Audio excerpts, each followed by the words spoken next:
It's a fact. If you do the core samples of the Earth, they find this nuclear glass all over the Earth that exists in that time period.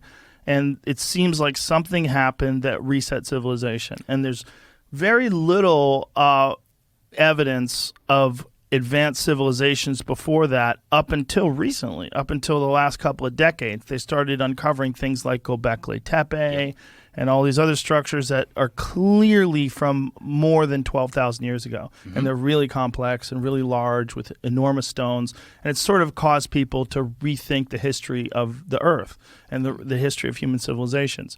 And Atlantis has always been the big one. That has been the one that everybody talked about, was this incredibly advanced civilization, and no one could figure out where it is.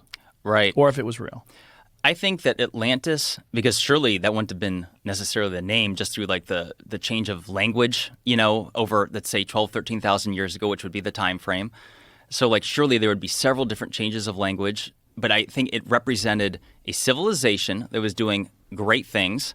They were more global than what many people think would be possible. Atlantis was said to be a kingdom made up of, or an empire, made up of 10 kingdoms.